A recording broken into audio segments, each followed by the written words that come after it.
Iniciamos el último módulo, la última unidad de la materia, que es la parte de planificación, sincronización y backup, ¿sí?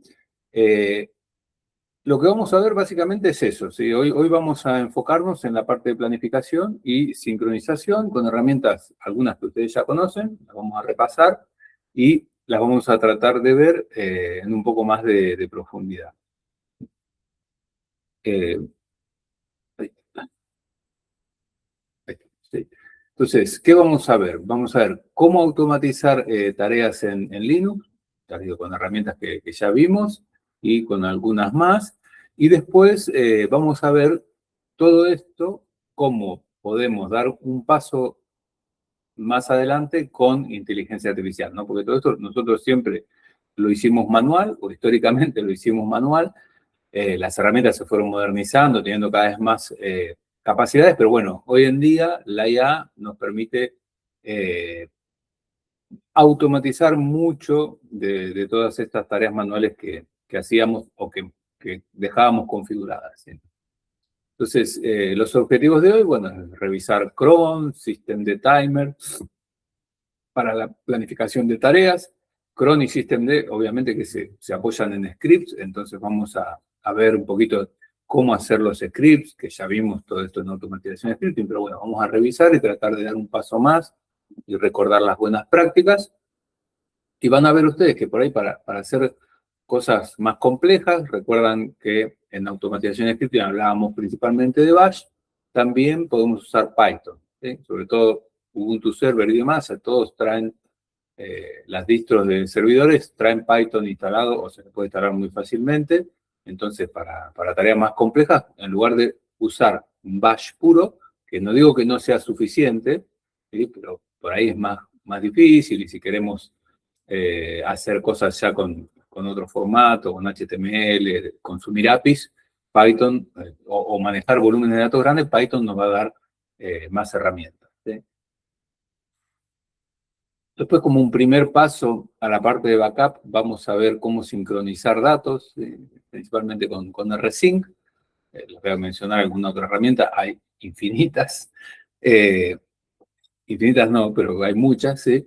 Y bueno, y por último, les quiero comentar también cómo ha evolucionado eso, cómo está evolucionando en realidad, cómo está avanzando con la irrupción de la inteligencia artificial. De hecho, creo que el año pasado, el anterior, arranqué mostrándoles una herramienta que la voy a mostrar, obviamente, que se llama N8N,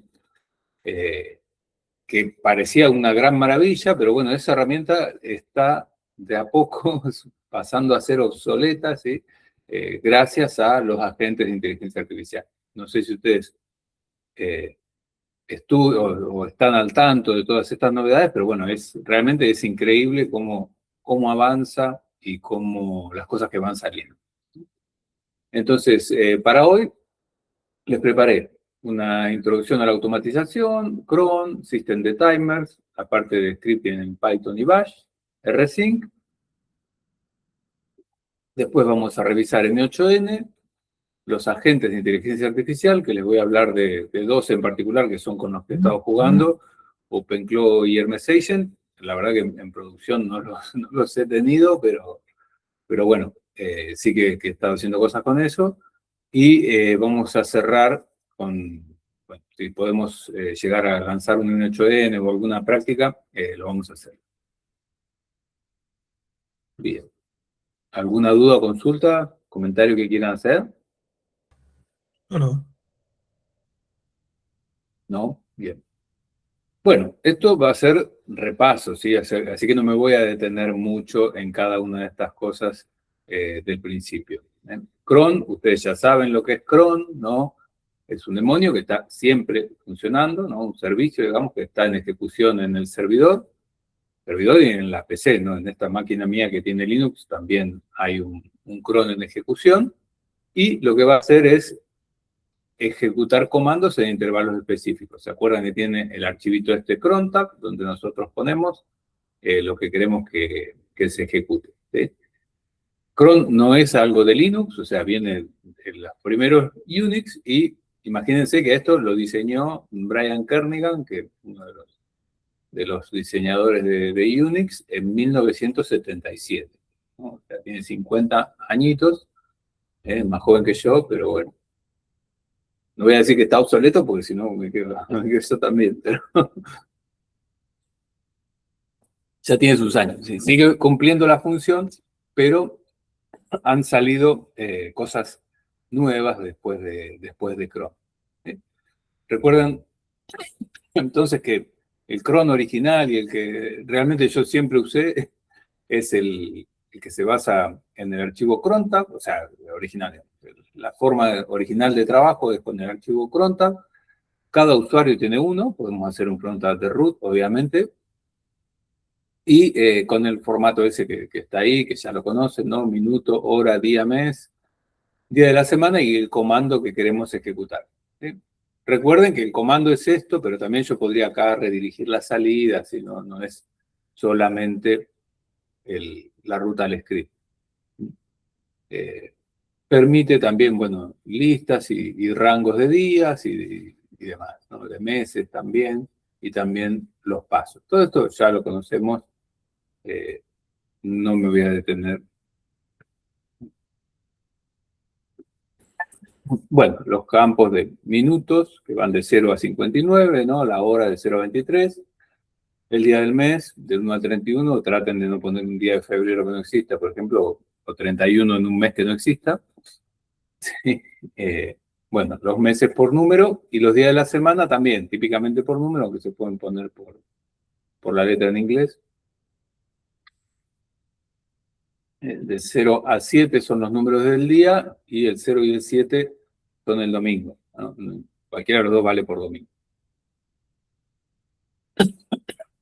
Bueno, acá tienen los ejemplos, insisto que no me voy a detener, no, pero por ahí el más interesante para que recuerden, ¿no? Esto significa cada 15 minutos ejecutar. También lo puedo hacer, por ejemplo, para que se ejecute cada 2 días, ¿no? También, o sea, este barra no es exclusivo de los minutos, ¿sí? Lo puedo usar en las horas, en los días, en los meses más raro, pero bueno, si hay algo bimestral, se podría llegar a usar. ¿Sí? Bien, esto es porque es los lunes, ¿sí? Eso es el 1. Si no, lo típico es que tenga muchos asteriscos. Piensen, cuando tienen pocos asteriscos es porque están poniendo como que se ejecute en un día muy, muy específico. Y ni hablar si le ponen un día con número y aparte con número del día de la semana que tiene que ser. Tiene que coincidir que sea los lunes 2, por ejemplo. Entonces, es difícil. Normalmente las tareas suelen estar de este estilo, ¿no? Todos los días a las 3 de la mañana. Esto es lo más común que van a ver. ¿Sí? O cada 2 días, bueno, entonces ahí sí, ya pueden poner la casilla de día, ¿no? Barra 2. Bien, no mucho más. Bueno, Crontab "-c" para editar, "-l" para listarlo, digamos, para ver las tareas activas que tienen los usuarios. "-r" lo borra. Y "-u" con el usuario, si tenemos permisos, podemos verlo. Obviamente que tengo que tener permisos para poder listar el cron de ese usuario. Recuerden que si ustedes tienen un servidor con muchos usuarios y les permiten a todos usar el cron, pueden tener un problema, ¿sí? Porque, sobre todo si los usuarios no tienen mucho conocimiento de lo que están haciendo. Entonces, hay un archivito donde se puede limitar el uso de cron deny. Bien. Las variables de entorno en cron, tengan cuidado también con eso, ¿no? Que normalmente, por defecto, no usa bash, sino que usa sh. De todas formas, vamos a tratar de usar siempre scripts muy básicos en cron, ¿sí? Bueno, la ruta de búsqueda de comandos, todo eso en cron lo podemos definir antes para asegurarnos de que no pasen cosas raras, ¿sí? Entonces, si queremos que todo se ejecute con bash, podemos especificarle. ¿Sí? Si queremos pasarle algún directorio para que tenga por defecto. El mail to es si hay un ¿cómo se llama? Motor de correos en el servidor, va a poder enviar correos, ¿sí? Entonces, yo podría configurar para que cuando se ejecute algo, la salida del cron lo mande por correo a un administrador, ¿sí? Que puede ser un administrador local en el servicio de correo de la misma máquina, o si lo tengo configurado con permisos y con un relay de correos, me lo va a mandar y me va a llegar. ¿Sí? Pero en su momento lo hacía. Después lo dejé de hacer porque es un lío, ¿no? Al principio la gente no usaba tanto los correos, entonces no molestaba que llegara 3 o 4 correos de scripts por día. Pero bueno, después cuando la gente empezó a usar los correos para 20.000 cosas, ya es un lío, entonces por ahí conviene, en lugar de usar el mail tool, simplemente dejarlo en los logs y ya está. Bien. Como les decía, yo puedo poner a los usuarios en una lista de permisos que les permito o directamente les deniego, ¿no? Que usen el Chrome.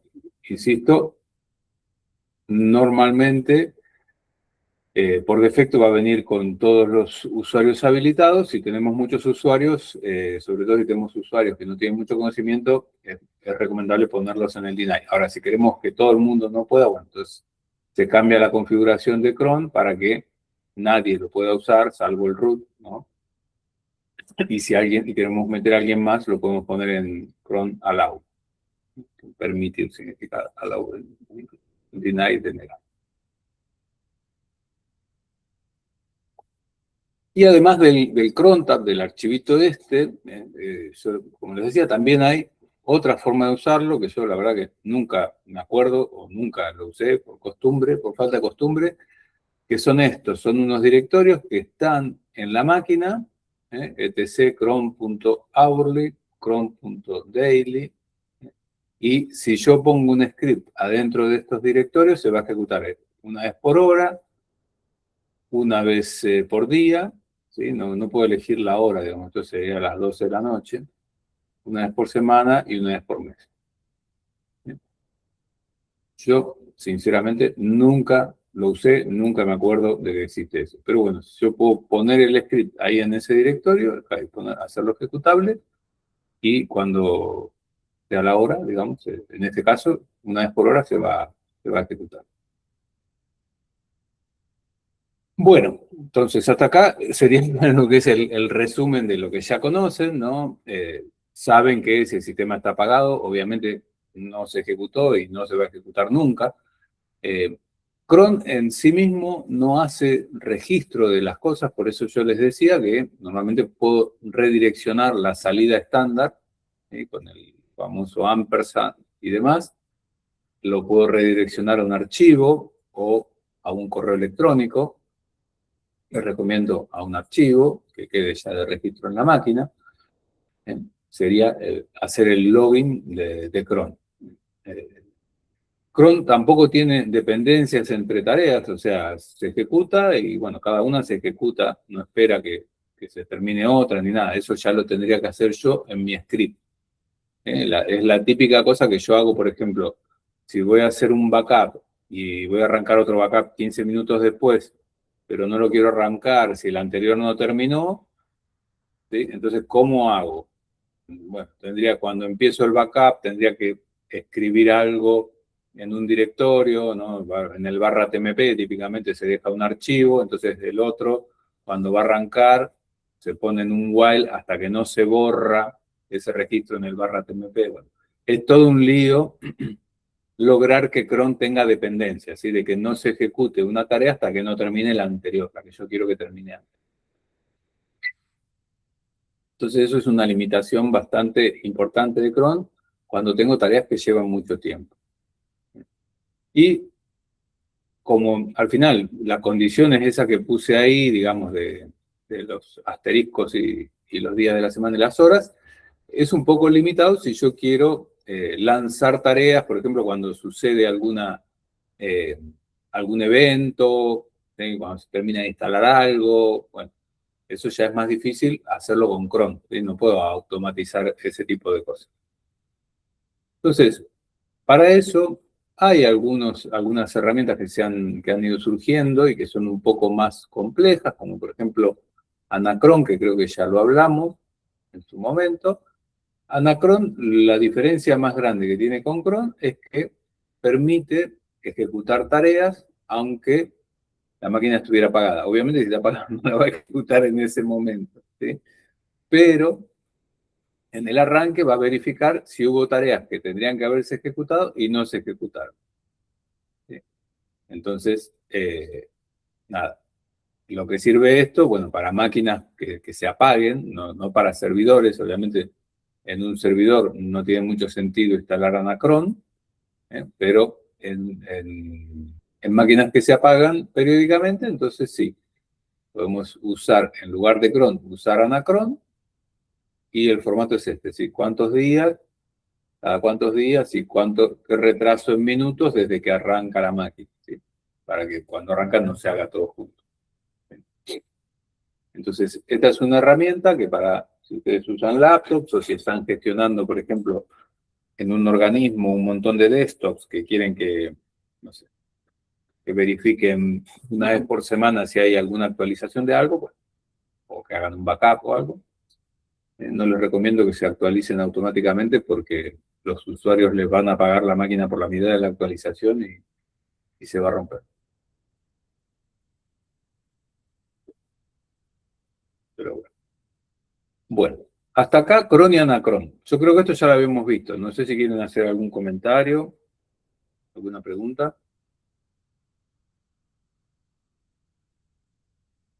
No, profe, por el momento no.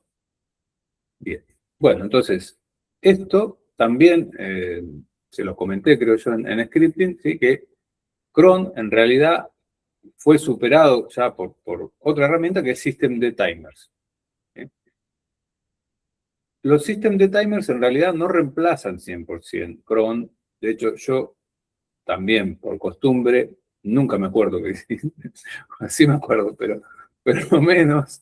Y lo tengo más en cuenta para las desktop, ¿sí? Porque System de Timers también tiene la capacidad de Anacron de ejecutarse si no estaba aprendida, ¿sí? Entonces, ¿qué son los System de Timers? Es el reemplazo moderno de cron. Obviamente, depende de Systemd, ¿no? Si estoy usando una distro que no usa Systemd, que usa Runit o alguna de estas, olvídense, no va a funcionar, ¿no? Esto es solamente para distros con Systemd. Debian, Fedora, Arch, todas las grandes usan Systemd, ¿sí? Cuando usa Systemd, creo que MX Linux y alguna de estas, Antix, creo que no usan, son Debian sin Systemd. Alpine tampoco usa Systemd. Pero bueno, es un reemplazo para cron. O sea, reemplazo no quiere decir que no esté cron. Sí, en los servidores está cron. Entiendo yo que por una compatibilidad hacia atrás, todos los servidores tienen cron y el demonio funcionando, pero lo que se hizo fue generar esto, que son como unidades o servicios de Systemd, que dan más flexibilidad, más control, permiten eventos, permiten el tiempo relativo a cuando terminó el anterior, ¿sí? Bueno, tienen más capacidades y más funcionalidades, ¿sí? Todo el tema este que les decía de dependencias y demás. Entonces, ¿cómo es un sistema de timer? Es un archivo de texto, con este formato que está acá. Y es más, normalmente .timer, y hay que guardarlo en el directorio de systemd. Entonces, va a tener una descripción, y acá es lo que ustedes quieran poner, en sentido, obviamente. Y después tenemos el timer, o sea, cuándo se va a hacer, persistencia, bueno, ahora después les cuento exactamente qué significa cada una de estas cosas. ¿Sí? Y bueno, y después, fíjense que también wanted by significa en systemd se llaman targets, los antiguos run level, ¿no? En qué momento o en qué estado de la máquina esto se ejecuta o no se ejecuta. Entonces, acá tienen cómo quedaría un systemd timer. Entonces, para especificarle la hora es parecido a cron, pero no es exactamente igual. ¿Sí? Entonces, lo que podemos poner es el on calendar. Entonces ya esto sí, esto es una fecha y una hora específica. Acá sería todos los días a las 3. ¿Sí?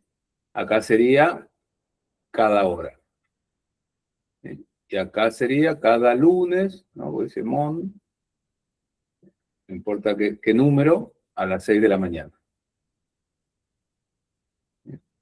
Fíjense que también podemos poner un sistema de timer para cierto tiempo después de que arranque la máquina, cierto tiempo después de la última activación, bueno, y cierto tiempo después de que arranca el timer, ¿sí? Para que no arranque inmediatamente.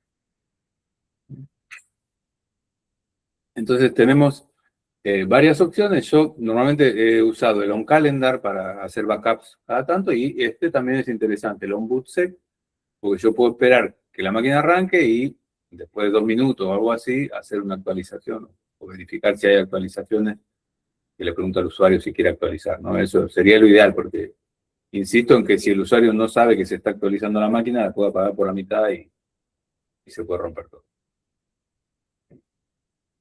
Bien, el on calendar, bueno, ahí les mostré, pero hoy en día, por suerte, ya no hay que mirar tanto los manuales, hay que preguntarle directamente a la IA cómo hago el sistema de timer para que esto se ejecute todos los días a las 2 de la mañana, supónganse.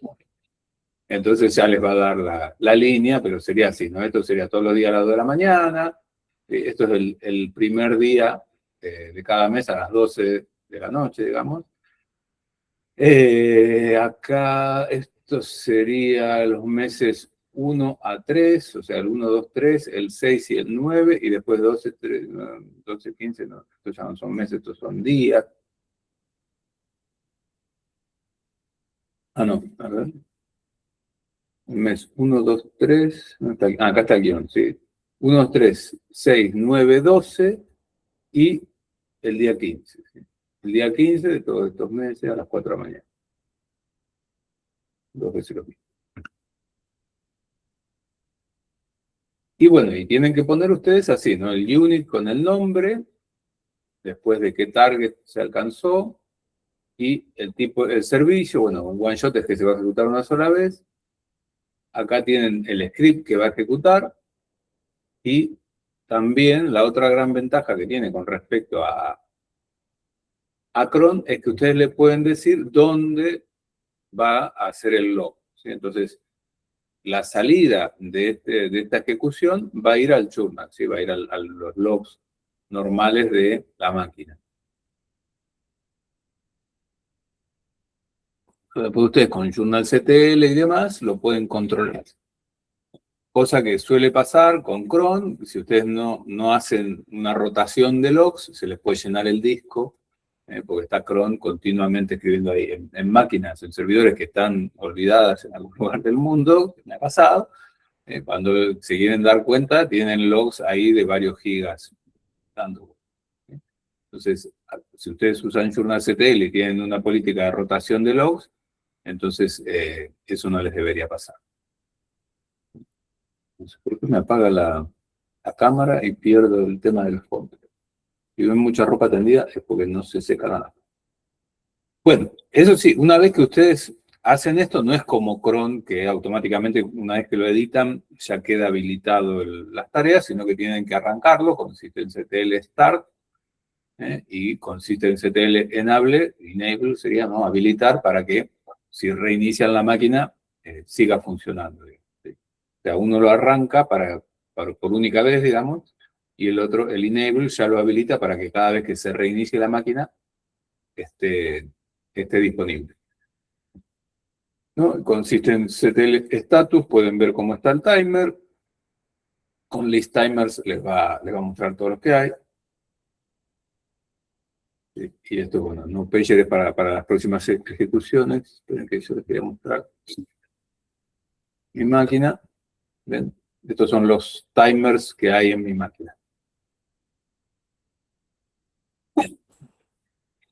Y ustedes seguramente tengan también. Algunos de estos los hice yo, ¿no? Este es el backup.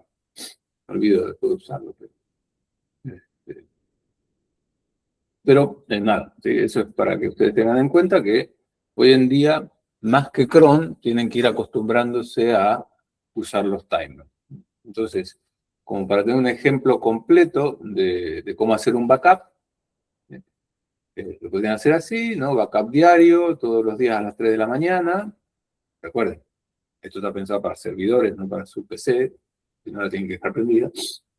Bueno, persistent true, la unidad se llama así, backup service, y, y nada, y el backup service es el script específico de backup, que se ejecuta una sola vez y corre este script que tenemos que hacer, ¿sí? Para que haga el backup.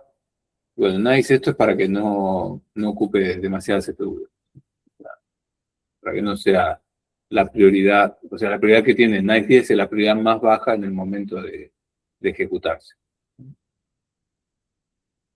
Es un backup, así que si anda lento y son las 3 de la mañana, no da lo mismo. ¿Sí? Pero esto sería la forma, por ejemplo, de hacer el backup. Fíjense que hay dos archivos, ¿no? Uno es el servicio específicamente, que se ejecuta una sola vez, no es un servicio que queda en memoria, digamos, y el timer que lo lanza. ¿No? Bien.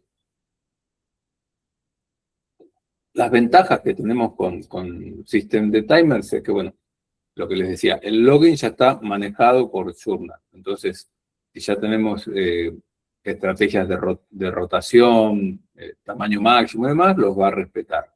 ¿Sí? Podemos hacer dependencias de otros servicios. O sea, podemos hacer que no se ejecute si no terminó otro que se estaba haciendo o que es necesario para que esté listo ese, ¿no? Cosas como les decía, típicamente cuando estoy haciendo backups y demás, por ahí me interesa que termine otro backup, que no se pise con el del día anterior, porque a veces si los backups son muy largos tardan mucho. Bueno, podemos hacer también que se ejecute aunque el sistema estuviera apagado. ¿Sí?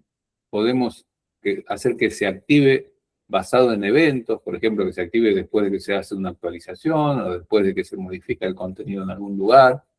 ¿Sí? Podemos, como vieron ahí con el tema de NICE, controlar si usa más CPU o no, delimitar la memoria. Y en todo momento, con systemctl lo podemos revisar como cualquier otro servicio. ¿Sí? Podemos ver si está activo, si no está activo, qué pasó con la última ejecución, y con journalctl los logs de cada timer. Entonces, bueno, obviamente es un poco más complejo que el cron, ¿no? En el cron ponemos la línea y ya está. Por eso a uno le tira la costumbre y lo sigue usando. Pero nos da más ventajas, ¿sí? Nos da todo el tema del login, nos da la posibilidad de tener dependencias. Hacerlo con cron es más complejo. Podemos hacer que si la máquina estaba apagada o se perdió por algún motivo la ejecución anterior, lo ejecute. Y bueno, la limitación también, la otra limitación que tiene, además de ser más complejo, es que necesitamos que la distro tenga systemd, ¿no? Si no tiene systemd, no va a funcionar. Eso está claro. Hasta acá, ¿se entendió? Lo habíamos visto ya esto, no sé si se acuerdan, que yo se lo comenté en scripting por arriba.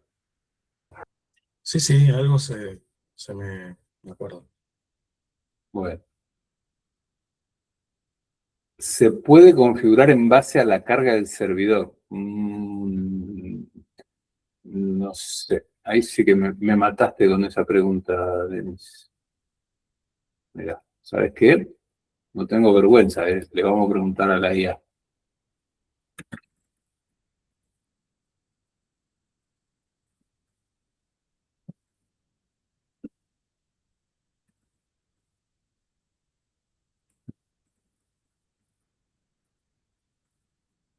No, la verdad que nunca se me dio esto. Sí, sí, lo del NICE sí es importante porque eso lo que hace es evitar que se ponga en primer plano siempre, digamos, ¿no? Sí, hay una opción que es Condition CPU Load, ¿no? O sea, esperen que lo pongo ya acá para que lo vean.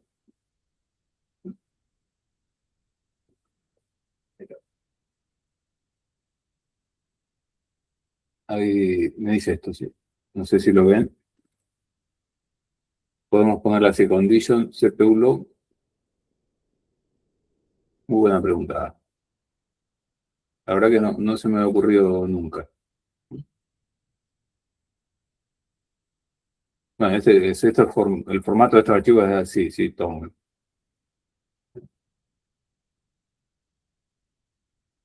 También, bueno, CPU wait y nice, estos sí, estos son los que yo les decía, sí. Que se ejecute, pero sin molestar, digamos. El más bajo es 20, yo pensaba que el más bajo era 10. Entonces, hay un montón de cuestiones que se pueden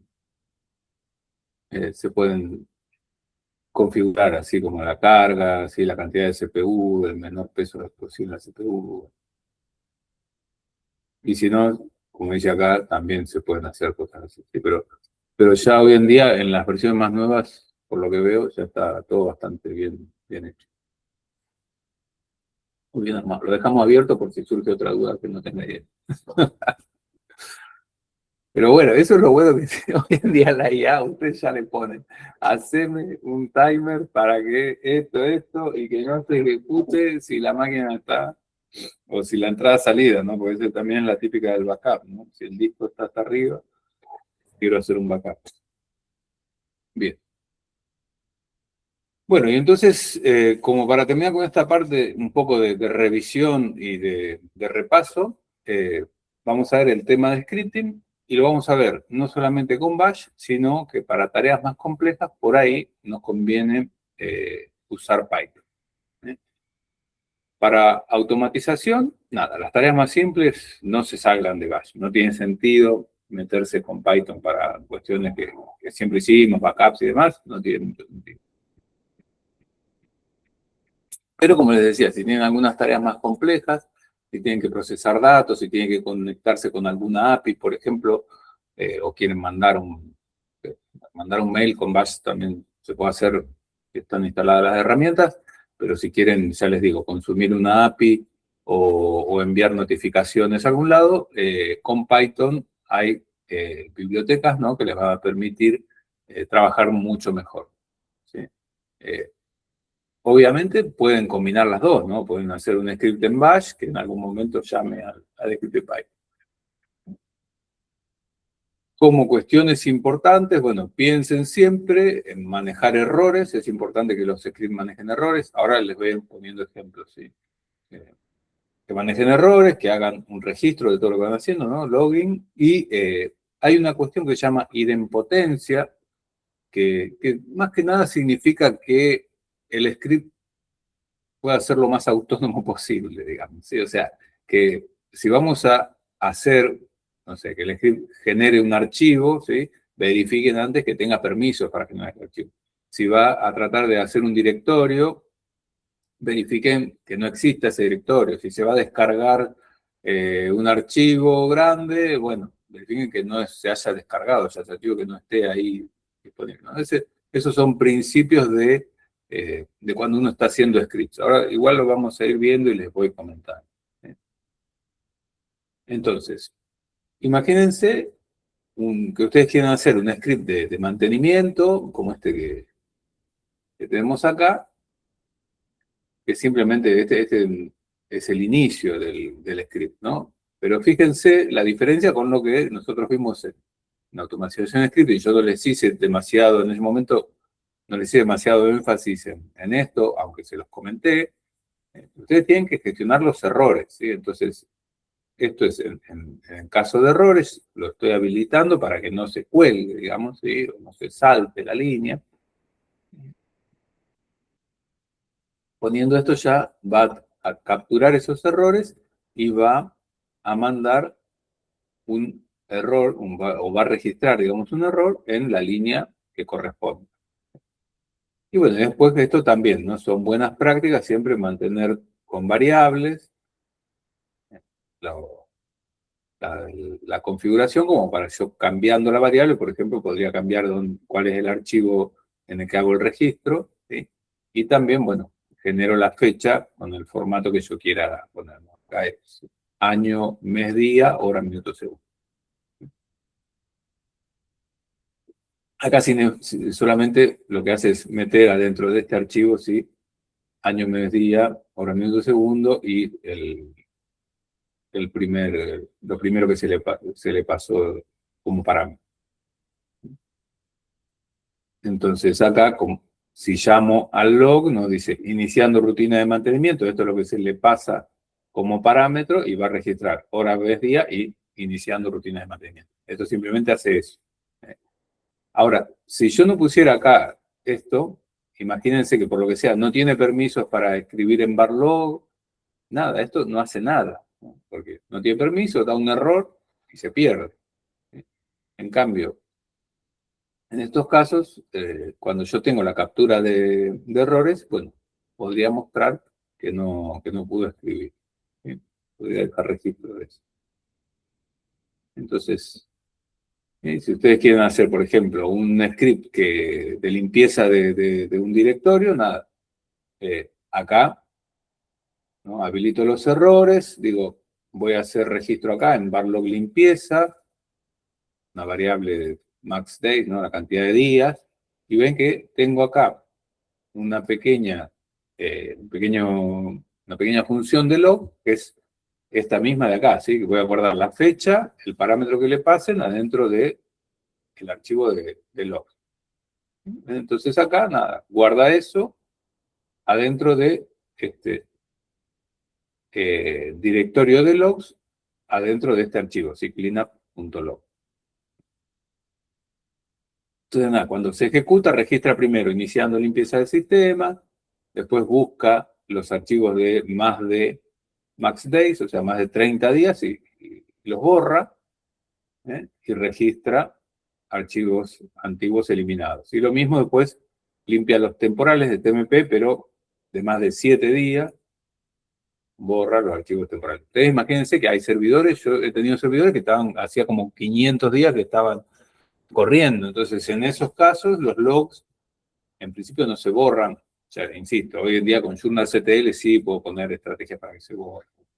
Pero si no, tengo que hacer algo de este estilo.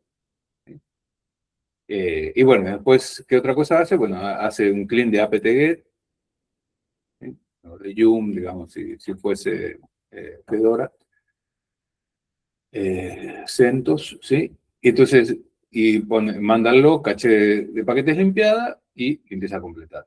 Todo esto, si hubiera algún error, como yo lo tengo capturado, ¿sí? También lo registraría. Entonces, esto es una forma más correcta, digamos, de hacer un script. Y no solamente las 3 líneas de find y borrar, ¿sí? Y de apt-get.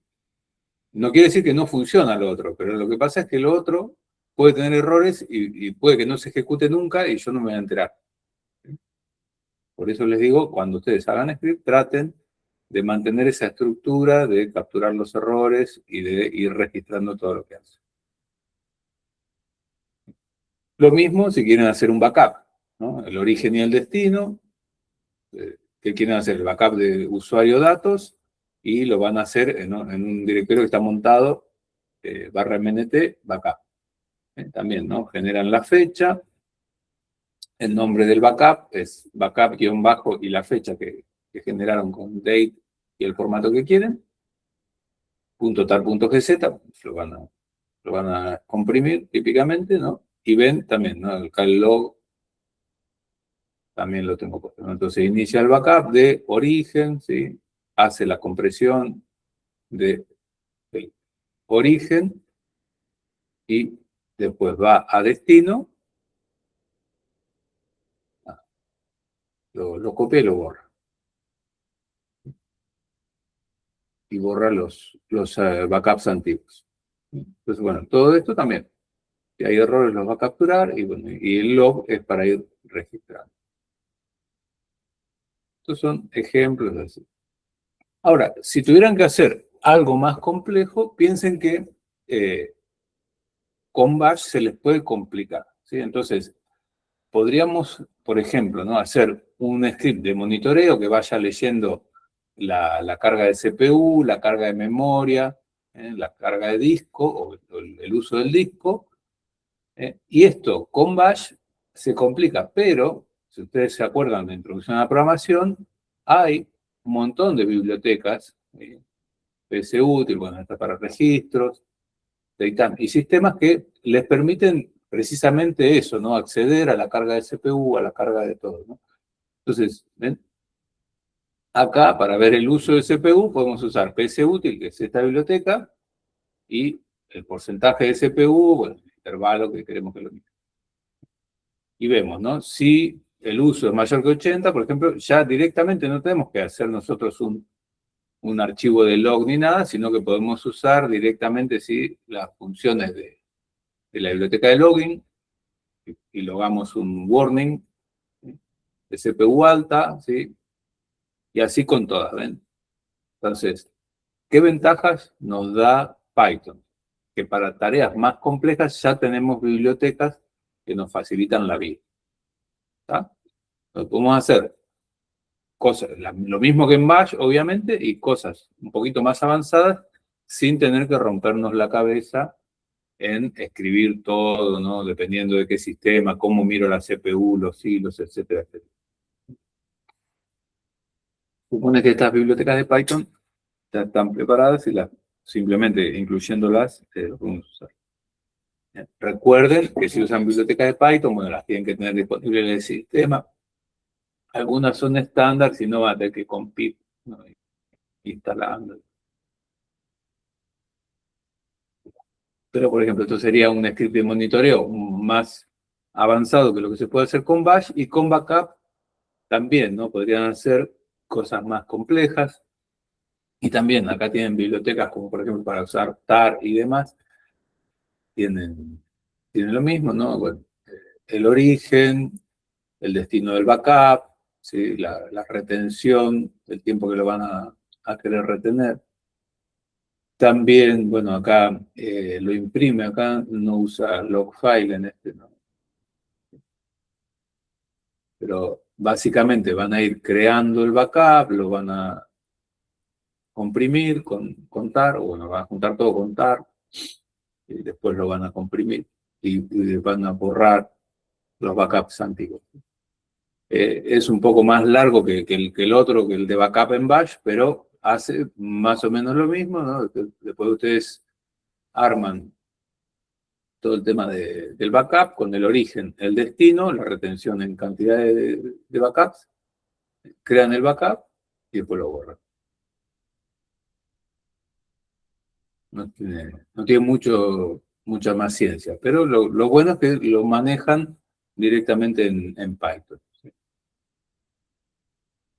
Y esto, la otra cosa que yo les decía, que se complica bastante más hacerlo en Bash, que es que si tienen que consumir alguna API o algo, o mandar una notificación con algún formato más detallado, bueno, a veces es más difícil hacerlo directamente en Bash, ¿sí?, por el tema de formatos y demás. En cambio, si lo hacemos con Python, tranquilamente podemos mandar, bueno, acá es un ejemplo más básico, que manda un mail, ¿no?, con cierto formato HTML, como está armado acá, con el valor de la carga de CPU, memoria y disco, y usando ya la biblioteca para envío de mails, lo está mandando. ¿Tá? Nada. Estos son ejemplos así, muy genéricos, de cosas más complejas que se pueden hacer. O sea, acá, más que consumir una API, está mandando un mail, ¿sí? Pero ustedes piensen que si tienen puertos, o sea, algo que está escuchando en algún puerto, pudieran leer de ahí o escribir ahí datos, lo podrían hacer más fácil con Python que con Bash. Entonces, con lo que vimos, ¿no? Mejores prácticas, el tema de capturar los errores. Definan siempre con todas las cosas como variables, rutas, días, ese tipo de cosas. Déjenla al principio como variables, como para poder identificar y reutilizar. Implementen siempre el login, dejen registro de lo que van haciendo, sea en Bash o en Python. Verifiquen antes de ejecutar. Esto es lo que les decía con el tema de la idempotencia. O sea, fíjense si tienen permiso para hacerlo, fíjense si no está creado, si no se descargó ya algún archivo o algo para que no lo vuelvan a hacer. Manejen los errores así con traps y bueno, try except dependiendo de uno u otro. Eso también. Yo les recomiendo ahí que si ustedes tienen scripts que no lo hacen, trabájenlo con la IA, díganle que les revise y que les dé o que les genere, digamos, toda esa parte, la parte del login y la parte del try, de los traps, perdón. Bueno, documenten con comentarios significativos, también ahí la IA es muy buena para eso, para documentar en el código y para hacerle readme y manuales de uso, porque lee el código, lo entiende y genera los manuales. Y bueno, y lo de la idempotencia que les decía, ¿no? Que sean scripts que se puedan ejecutar y siempre funcionen, digamos, no estén, no se cuelguen o no se corten porque alguna de las cosas que tienen que hacer o no tienen permisos o ya están hechas, están ocupadas, etcétera, etcétera. Eso, a eso se refiere con lo de idempotente. Bien. Hasta acá es la primera parte. ¿Se entendió? Python, ustedes vieron en la introducción a la programación, ¿no? Sí. No me digan que no, porque yo sé que lo vi. Sí, sí, lo elaboramos ahí. Bien. Bueno, si les parece, cortamos 5 minutitos y seguimos con la segunda parte. ¿Parece bien? Dale, profe. ¿No tienen dudas, nada? Cortamos 5 minutitos y arrancamos la segunda parte.